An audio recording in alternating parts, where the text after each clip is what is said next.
mulheres de Deus, eu estou aqui com muita alegria no meu coração para abençoar a sua vida.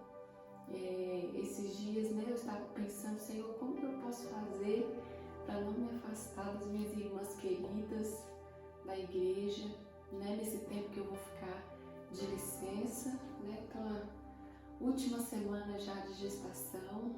Semana que vem já vou ganhar minha bebê, a Iana, e o Senhor colocou no meu coração, de nós eu fazer alguns vídeos para abençoar a sua vida. Meu único objetivo é esse, abençoar a sua vida, estar perto de você de alguma forma, porque eu vou precisar estar um pouquinho longe das minhas atividades da igreja para cuidar do bebê, mas eu posso estar perto de alguma forma. Então eu quero estar perto, quero poder abençoar a tua vida de alguma forma através desses vídeos, amém?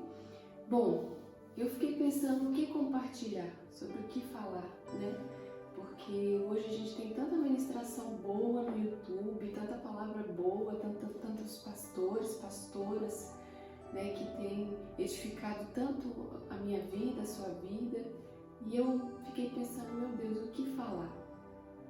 E o Senhor colocou no meu coração para falar com vocês a respeito daquilo que Ele fez na minha vida, aquilo que Ele me ensinou, que realmente foi relevante, que realmente trouxe mudança, que realmente trouxe transformação para a minha vida. Nos últimos 10 anos, vamos dizer assim, vamos colocar aí nos últimos 14 anos, Então eu queria compartilhar com vocês, amém? Eu sei que tem muitas mulheres novas na igreja, que acabou que a gente ainda não se conheceu melhor, por conta dessa questão da máscara. Às vezes a gente chega e não sabe se fulano é fulano, se ciclano é ciclano. Então, acaba que a gente ainda não se conheceu. Então, eu vou me apresentar para vocês, amém? Bom, eu sou a Fernanda, a pastora Fernanda, sou casada com o pastor Fabiano, tenho um Miguelzinho de 5 anos e tenho a Iana, que está aqui na barriga, da semana que vem ela vai sair. E tenho 35 anos e já tenho uma caminhada com o Senhor, Não vou dizer assim que eu já alcancei, como Paulo fala, eu não alcancei ainda o nível de maturidade e varão perfeito, mas eu prossigo para o alvo. Então eu tenho visto como que Deus tem transformado a minha vida, mudado a minha história ao longo desses anos, Eu não sou de Santa Catarina, eu sou mineira, nasci em Belo Horizonte, cresci em Belo Horizonte e vim para Santa Catarina tem apenas 3 anos, e a gente vai, ao longo do tempo aqui que eu vou conversando com vocês, eu vou contando um pouquinho do que Deus fez, amém? Então vamos lá. O que eu aprendi nos últimos 10 anos que restaurou e mudou a minha vida? Eu não quero aqui ter a pretensão de falar para você que o que eu vivi vai servir para você. Porque às vezes o que eu vivi não vai servir para você, o que você viveu não vai servir para mim. Mas os princípios da palavra de Deus, eles servem para qualquer pessoa. Então eu vou contar para vocês coisas que eu vivi, mas que eu apliquei princípios da palavra. E isso trouxe mudança para minha vida.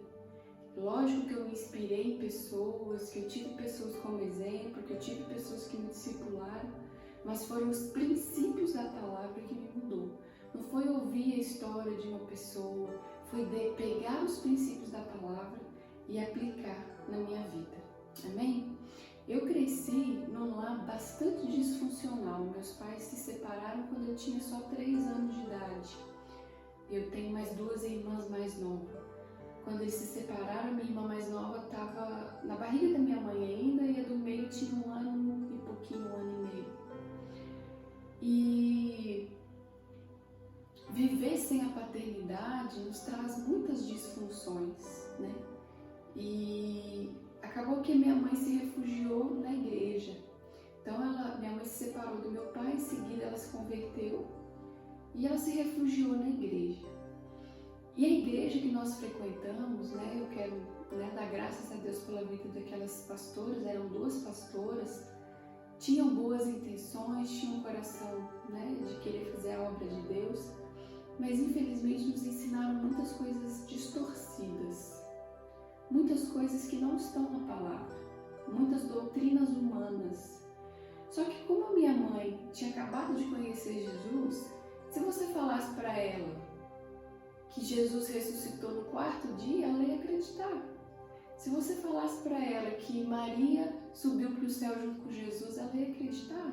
Ela era nova na fé, ela não tinha pais, ela não tinha amigos cristãos, ela naquela época não tinha um YouTube que você podia ouvir várias ministrações, bíblias de várias versões, né? Uma bíblia era muito cara, então a minha mãe, ela começou a caminhar ali, engatinhar e aprendeu muita coisa distorcida da palavra. E acabou que eu e minhas irmãs estávamos no mesmo barco e aprendemos essas coisas distorcidas. E uma coisa que eu queria te sinalizar hoje: o que você tem aprendido a respeito de Deus? Você tem aprendido a verdade a respeito de Deus? Ou você tem aprendido sobre o que as pessoas falam a respeito de Deus? Por exemplo, se você chegar para mim e falar assim: Fernanda, você sabe quem é o Bolsonaro? Sei. Ele é o presidente do Brasil, sempre tem notícias dele no jornal. Agora, se você fala para mim: Fernanda, você conhece o Bolsonaro? Não. Por quê? Eu nunca fui na casa dele, eu nunca tomei um café com ele, eu nunca passei um tempo com ele, eu não sei o nome dele completo, eu não sei a história de vida dele, eu não sei, eu não conheço o Bolsonaro, porque eu não andei com ele, eu não tive um tempo com ele, eu não, né, lá em Belo Horizonte a gente fala assim: para você conhecer uma pessoa, você tem que comer 1 quilo de sal com ela. Para você comer 1 quilo de sal com alguém, leva tempo. Eu não dou conta de levar uma colherada de sal na boca. Você vai comendo de pouquinho em pouquinho, até comer 1 quilo, passou muito tempo. Então demanda muito tempo para conhecer alguém. Então eu conheci Deus através do que as pessoas falavam dele para mim. Eu não fui lá perguntar para ele, experimentar dele. Então eu fui crescendo com essa distorção a respeito de Deus. E é isso que eu queria trazer para você hoje. Como que Deus foi apresentado para você? Deus foi apresentado para mim de uma forma assim: ele é muito distante. Primeiro porque a minha primeira referência de Deus foi meu pai, né? E o meu pai, ele era muito distante, ele foi embora e a gente se via muito pouco. Então a primeira referência que eu tinha era: Deus é distante. Deus é bravo. Né? Quando eu chegava na igreja, eu me lembro que eu tinha ali uma alergia na pele, tenho até hoje. Se um mosquito, né, um pernilongo me picar, fica um pouquinho inflamado. E eu me lembro que às vezes a pastora olhava para mim e falava que aquilo ali era alguma correção de Deus, porque eu estava desobedecendo de alguma forma, né, os meus pais. E eu tinha medo de ir para a igreja quando eu estava com aquela alergia ali aparente, porque eu ficava com medo dela chegar para mim e falar: nossa, você está fazendo coisa errada. Então eu via Deus como um Deus bravo, um Deus punitivo. Aquele Deus assim: ó, tá vendo aqui esse monte de regras aqui, Fernanda? Se você não cumprir ela, ó. Então eu tinha aquele medo, aquele distanciamento de Deus. Eu fui ensinada que eu devia temer a Deus. Só que a forma que isso foi passado para mim foi assim: ó, você tem que ter medo de Deus, porque Deus é muito bravo. Se você errar com Ele, você vai apanhar. Então, eu fui meio que me afastando do Senhor. Eu aprendi que eu precisava ser perfeita para me aproximar de Deus. Eu tinha que ser perfeita, não podia fazer nada de errado. Eu tinha que acordar de manhã, tomar meu café e viver meu dia perfeitamente. Se no meio do dia eu fizesse uma coisa errada, já era. Deus não me ama mais, Deus está bravo comigo, o que eu vou fazer agora? E eu fui ensinada de que eu precisava ter um padrão externo para ser aceita por Deus. Então, o que eu aprendi? Eu aprendi que determinado corte de cabelo Deus gostava, determinado corte de cabelo Deus não gostava, determinada cor de esmalte Deus gostava, determinada cor de esmalte Deus não gostava. Deus gostava de saia, mas não gostava de calça. E eu me lembro de minha infância inteira, em Belo Horizonte, em junho, julho ali, era frio, hoje em dia não é mais, mas na minha época era bem frio. E eu me lembro de ter que ir para a escola de saia, porque se eu fosse de calça, eu ia para o inferno. Foi isso que eu aprendi, porque a mulher não usa calça, só usa saia. Eu me lembro de passar frio na escola. Eu tinha 5, 6 anos de idade, até que um dia minha mãe, assim, contra as regras, escondido, ligou pro meu pai e falou: Everaldo, compra um moletom para as meninas, porque não dá, elas precisam ir para a escola mais quentinha. Porque naquela época eu lembro que eu levantava assim 6h30 da manhã para ir para a escola, né? Ia para a escola a pé, então era muito frio, muito cedo, né? E eu me lembro de viver essas situações. E aí o que isso vai gerando no coração de uma criança? Poxa vida, Deus não gosta de mim, Deus não se importa comigo.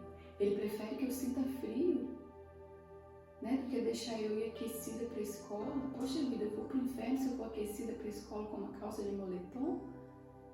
Então, pequenas coisas, né? O período onde eu passei nessa igreja foi dos meus 4 anos até os meus 13 anos. Então, aquele período crucial ali da infância, da adolescência, em que nossa personalidade é formada, os nossos conceitos, a base para muita coisa na nossa vida é formada. Então, eu fui sendo formada naquilo ali. Deus é mau, Deus é ruim, Deus é punitivo. Se você não fizer do jeito que Ele manda, Ele vai te bater, Ele vai te punir, Ele vai virar a cara para você, Ele vai virar as costas para você. E aí você vai ter que fazer uma coisa muito boa para Ele pensar se Ele vai voltar a falar com você. Você já reparou que os nossos pais muitas vezes agem conosco dessa forma também? Né? Às vezes a gente faz uma coisa errada, põe um filho, o filho tem que ir lá, se esforçar para depois arrancar um sorriso de novo do pai e da mãe. Infelizmente eu tive um pouco isso da minha mãe também. Às vezes quando eu fazia alguma coisa errada, a minha mãe às vezes ficava ali uma semana sem conversar comigo. E aí eu tinha que, né, ficar ali me esforçando, andando em ovos, vendo um jeito dela voltar a falar comigo, voltar a me amar. Então a gente vai crescendo e aí vai sendo formado dentro de nós alguns conceitos, algumas situações que não tem nada a ver com a palavra. E aí o que aconteceu? Falta de pai, mas visão de Deus distorcida é igual a tragédia total. Falta de pai, falta de paternidade, falta de referência paterna, mas uma visão distorcida a respeito do Pai Celestial é igual a tragédia emocional, tragédia espiritual. Então eu cresci na igreja, mas eu não conhecia Deus, eu não conhecia Jesus. Eu fui conhecer Jesus com 19 anos, eu passei dentro da igreja dos 3 aos 19 anos, sem conhecer Jesus. Eu conhecia as historinhas da Bíblia, eu conhecia os hinos da igreja, eu conhecia, mas e Jesus? E Deus, verdadeiramente na sua essência? Eu não conhecia. Então, só que havia um temor no meu coração, havia um desejo. E eu me lembro que quando eu tinha uns 16 anos, começou a passar um programa da Joyce Meyer na televisão. E eu comecei a ouvir. E ela falava coisas que eu nunca tinha ouvido antes. E uma frase que marcou minha vida, que eu escrevi na minha Bíblia, eu tenho ela escrita na minha Bíblia até hoje, é: não se contente em viver com menos do que aquilo que Jesus conquistou na cruz por você. E eu peguei aquela frase e pensei, e aquela frase ficou ruminando no meu coração. E de uma certa forma eu comecei a buscar, meu Deus, sabe assim, quando você começa a buscar algo, você não sabe o que é, aonde está. E eu ficava imaginando, poxa, será que a vida com Deus é só isso aqui? É ir na igreja, cantar umas músicas, voltar para casa vazia, ficar depressiva a semana inteira, não ver nada de novo na vida acontecer, não ver nada romper, ver os ímpios prosperando e eu aqui? Será que é só isso mesmo? Bom, se for, vamos contentar, mas será que é só isso? Será que é só isso? E pela misericórdia de Deus, alguns anos se passaram. Quando eu fiz 18 anos, quando eu fiz 17 anos, eu conheci a Igreja Batista da Lagoinha, lá em Belo Horizonte. E era uma igreja diferente, era uma igreja onde as pessoas sorriam. Chegava na igreja, oi querido, paz do Senhor. Porque na minha igreja eu cresci que aquele povo ficava na curso fechado, porque Deus exige reverência, seja reverente. E o povo ria, o povo adorava de uma forma espontânea, lá podia bater palma, lá tinha bateria. Porque na minha igreja não tinha, podia ter bateria, porque Deus precisa ser reverente. Não pode bater palma. Reverência. E era um pouco diferente. E eu comecei a frequentar ali, né? Deus direcionou minha mãe, que o tempo ali naquela igreja havia terminado. E nós fomos para Lagoinha e ele começou todo um processo na nossa vida. Um ano depois, quando eu tinha 18 anos, a minha mãe se inscreveu no curso de intercessão. A pastora Zenete Rodrigues era a líder, é ainda, né? A líder da intercessão da Igreja Batista Lagoinha, e a minha mãe queria aprender sobre intercessão e me levou junto. E ali começou a minha história de cura, de restauração, de libertação, né? Com 18 anos. Com 19 anos eu fui para a Estância Paraíso e participei de um programa de cura, de restauração lá. Com 21 anos eu comecei, com 20 anos eu comecei, foi com 19 ainda. Com 19 eu comecei a ser voluntária no ministério da pastora Zenete, ali na Lagoinha. E quando eu tinha 21 anos ela me convidou para trabalhar diretamente com ela, como obreira do ministério. E aí, no ano que eu comecei a trabalhar com ela, o pastor Márcio comprou o sítio onde é a Estância Paraíso hoje. E ali começou os trabalhos de cura e de restauração. Se você não conhece a Estância Paraíso, você pode entrar no site www.estanciaparaíso.org.br. É um sítio que fica em Belo Horizonte, no alto de uma montanha, que Deus estabeleceu um lugar, ali é um lugar de cura e de restauração de pessoas. E eu tive o privilégio de passar dos meus 20 anos até os meus 31 anos ali dentro, trabalhando. Teve um período, depois eu me casei lá na estância, morei lá na estância durante quase 8 anos, depois fui enviada aqui para Santa Catarina para cumprir uma missão aqui no Senhor. E a primeira coisa que eu aprendi nesses últimos anos que eu quero compartilhar com você a primeira coisa, que foi assim, como que a primeira porta que eu abri para eu conseguir acessar outras portas em Deus foi: eu precisei entrar pela porta do encontro com o amor e com a graça. Eu precisei, a primeira coisa que eu aprendi foi me encontrar, conhecer o amor e a graça, que eu não conhecia. O amor de Deus e a graça de Deus. Foi a primeira coisa que eu precisei fazer. Antes de ir orar, antes de ler a Bíblia, antes de ir para uma salinha e ser atendida e passar por um tempo de um processo de cura e libertação, eu precisei ter um encontro pessoal com o amor e com a graça de Deus. Por quê? Porque eu tinha uma concepção errada de Deus, eu tinha uma mentalidade errada de Deus. E eu precisava mudar essa minha mentalidade. Porque como que eu ia me relacionar com alguém que eu não conheço, que eu tenho uma visão distorcida? Eu precisava conhecer quem Deus era verdadeiramente. E ali começou um processo de desconstrução. Deixa eu pegar uma coisinha aqui, ó. Nós temos aqui, eu tenho aqui alguns DVDs. Imagina que cada DVD desse é um tijolo. Imagina cada DVD desse é um tijolo.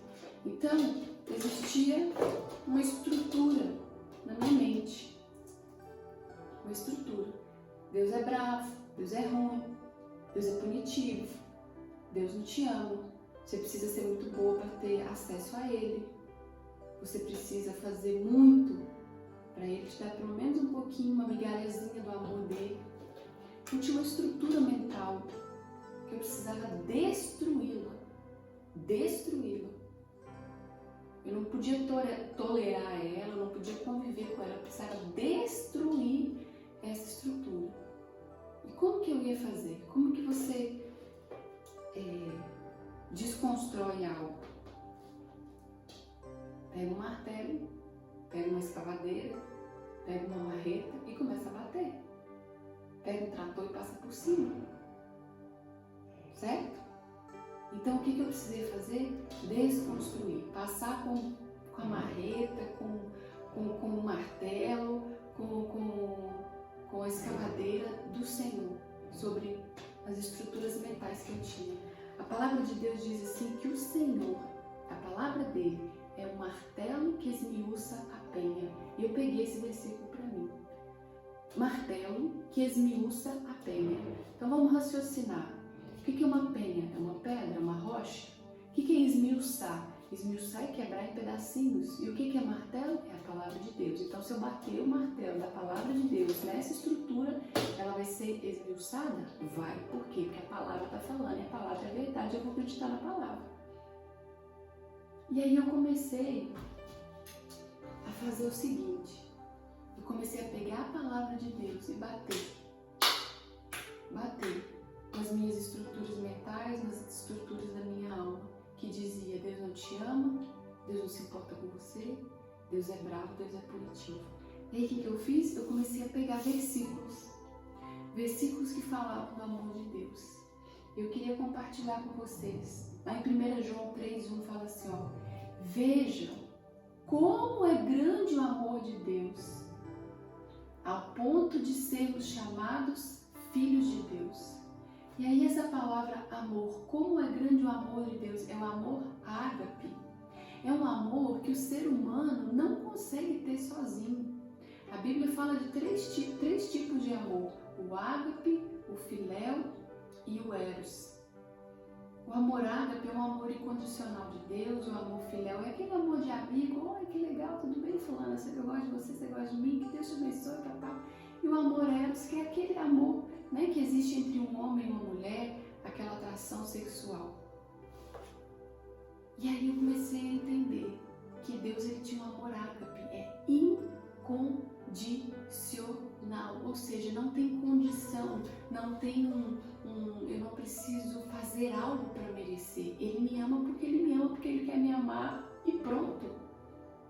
Não é porque eu sou bonitinha, não é porque eu visto sainha, não é porque eu tenho cabelinho assim, não é porque eu oro tantas vezes por dia, não é porque eu faço isso, eu faço aquilo outro. É porque ele me ama, ele escolheu me amar e pronto. Só que nós, seres humanos, não conseguimos entender isso. Por quê? Porque uma pessoa nos amar de graça é estranho. Às vezes as pessoas amam a gente porque a gente faz alguma coisa, porque a gente tem alguma coisa para oferecer para elas. É estranho alguém nos amar de graça. E eu comecei a bater com isso na minha mente. Fernanda, veja como é grande o amor de Deus, o amor ágape de Deus, como é grande o amor ágape de Deus por você, Fernanda. Você não precisa fazer nada para merecer, é de graça e pronto. E até eu entender isso, ai, como foi difícil, porque eu sempre queria fazer alguma coisinha para agradar a Deus. Porque eu sabia que se eu fizesse uma coisinha, Ele ia me amar. É igual quando eu era criança. A minha mãe se separou do meu pai e às vezes ela tinha os momentos depressivos dela. Eu ia lá e limpava a casa toda para deixar ela feliz. Eu mendigava o amor da minha mãe, eu mendigava o amor do meu pai. E eu mendigava o amor de Deus. E eu aprendi que eu só tinha que relaxar e receber, porque era de graça. Ele está querendo me dar, vou fazer o que Ele quer me dar, eu só tenho que receber.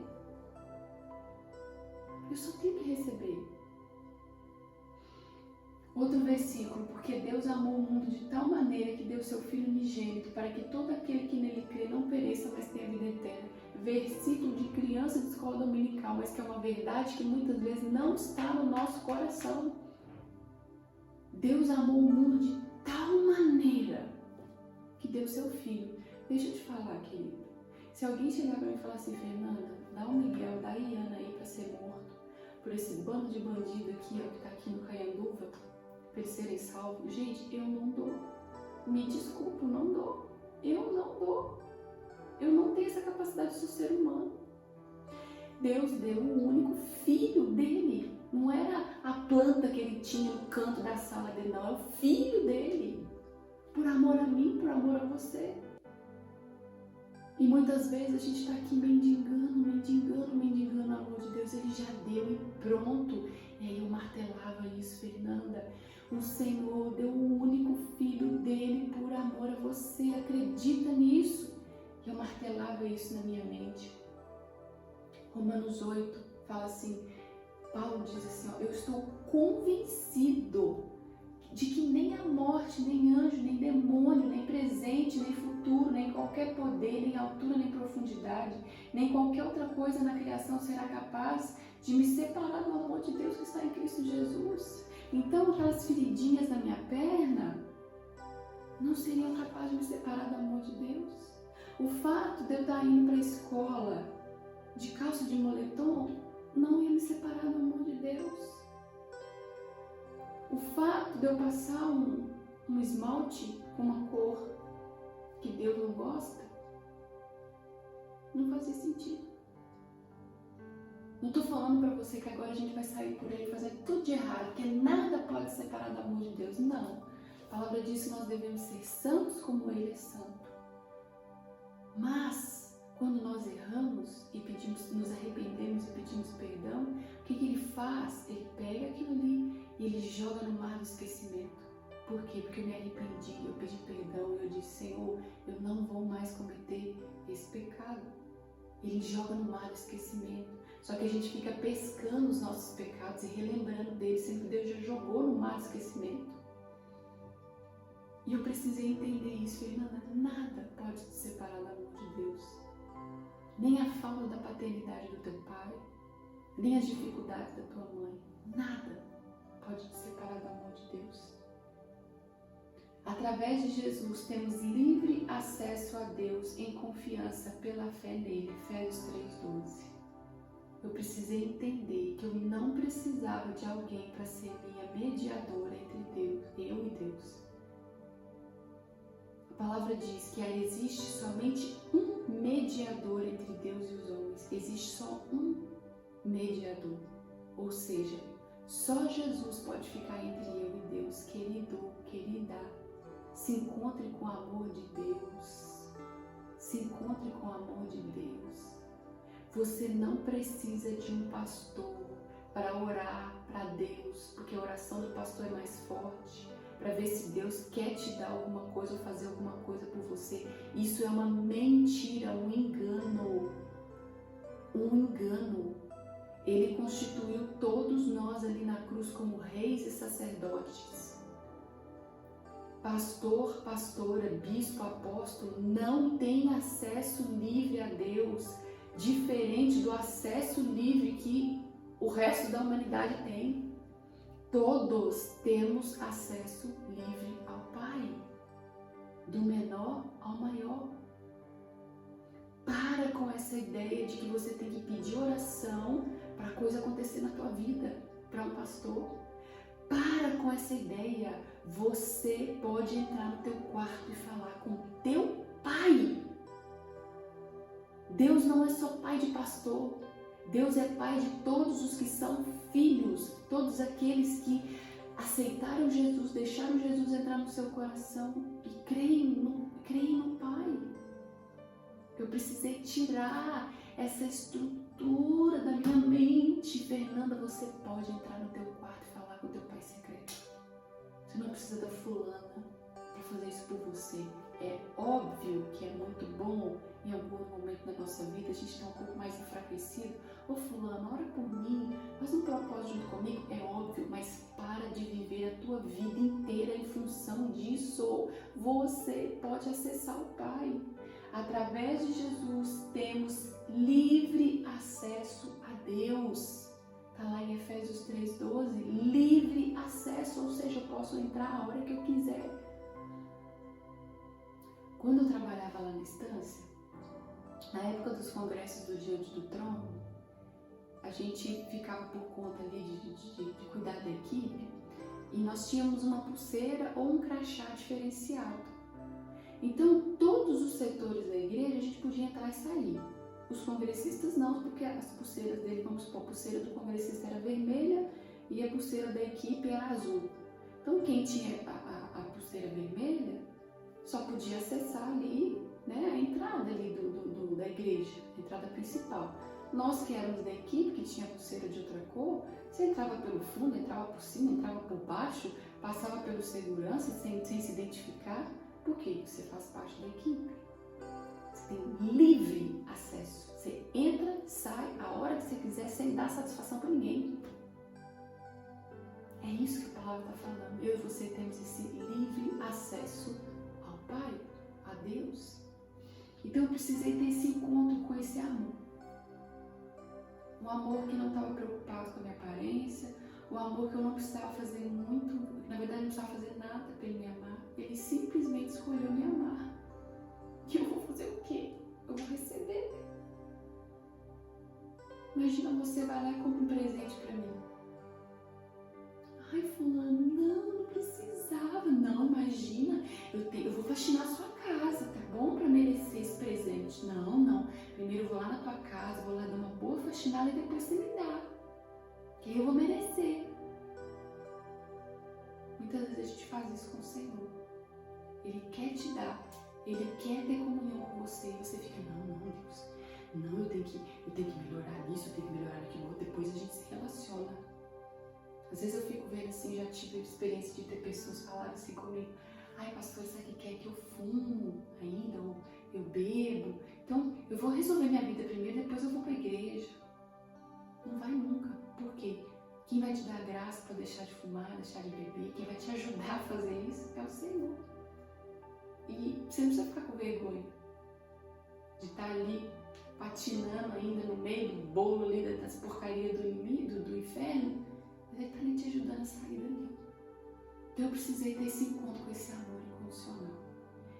E eu precisei ter um encontro com a graça. A palavra diz lá em Efésios 2, 8, 9.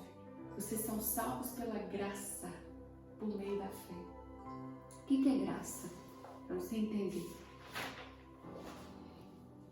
Graça é um favor imerecido de Deus. Então eu vou te dar um exemplo. Um rapaz bêbado, sem carteira, bate em um muro e derruba o muro de uma casa.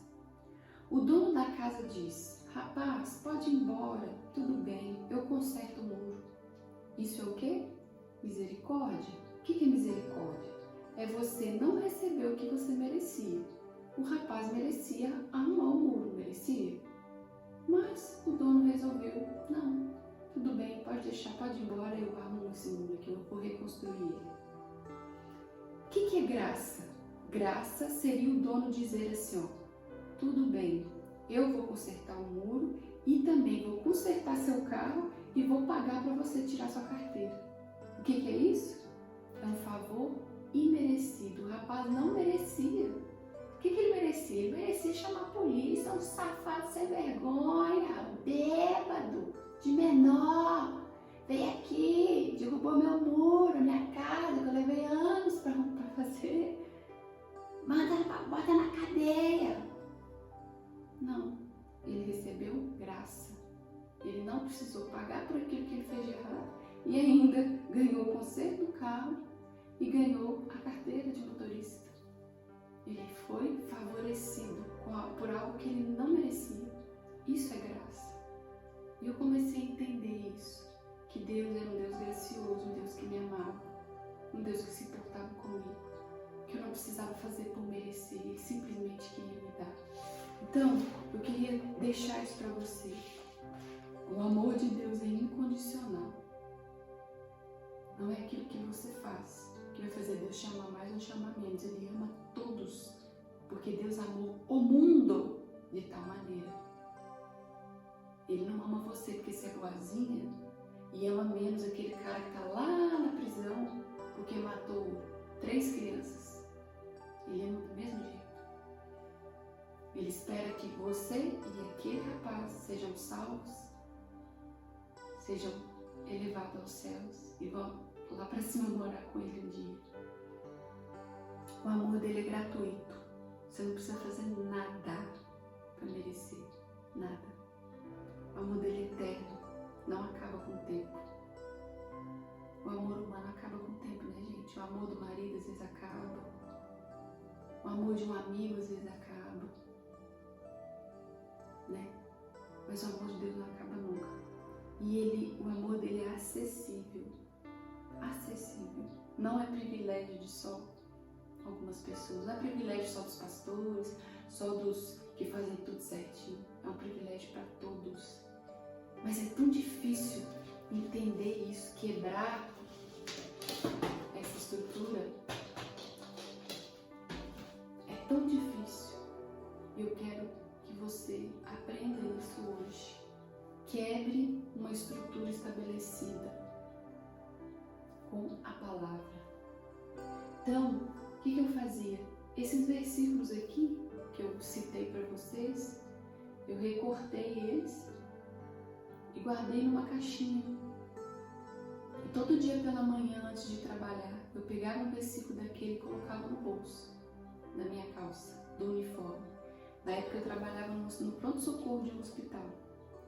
Tinha um dia bem agitado, fazia um plantão de 12 por 36. Entrava às 7 da manhã e saía às 7 da noite. E eu me lembro que toda vez que eu ia no banheiro fazer xixi, eu tirava aquele bilhetinho ali com aquele versículo, me olhava no espelho e declarava o versículo que estava ali. Um desses que eu citei para você. Eu não fiz isso uma vez, nem duas, nem três. Eu fiz isso por anos. Anos. E hoje eu posso dizer para você que essa estrutura na minha vida não existe mais. Ela caiu. E no lugar dela existe aleluia! Quebrou as cadeias, quebrou as muralhas, quebrou tudo. Essa estrutura não existe mais na minha vida. O que existe na minha vida hoje? Uma nova estrutura. Eu sou amada, eu sou aceita, eu sou aprovada. Eu errei, pedi perdão, me levantei e vou continuar. Perseverando, conhecendo o Senhor, sendo transformado de glória em glória, pelo poder da graça dele na minha vida. Amém? Eu queria deixar essa mensagem para você. E eu queria te deixar um desafio. Eu vou te enviar esses versículos. Vai ficar aqui, debaixo do vídeo. Você vai imprimir, você vai recortar e você vai fazer isso que eu falei. Você vai andar com ele no bolso. Mas você não vai fazer isso em 2 dias, 3 dias, uma semana. Não vai adiantar nada. Você vai decidir quebrar essa estrutura na tua vida. E quebrar uma estrutura não é do dia para a noite. Vamos parar com essa ideia de que um raio vai cair na nossa cabeça e vamos ser transformados. Não. É perseverança. É perseverança. É perseverança. É perseverança. Começa a declarar isso na tua vida. Começa a declarar isso na tua vida. Eu vou enviar para você na primeira pessoa. Vou enviar assim, ó. Pois eu, Fernanda, sou salva pela graça, por meio da fé. Você vai colocar seu nome aí. Você vai declarar isso.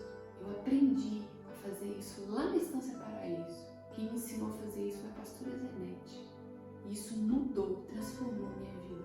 Eu me encontrei com amor e com a graça de Deus através de declarar a palavra e quebrar uma estrutura estabelecida pelo homem e estabelecer uma estrutura em Deus. Amém? Deus abençoe. Até o próximo vídeo.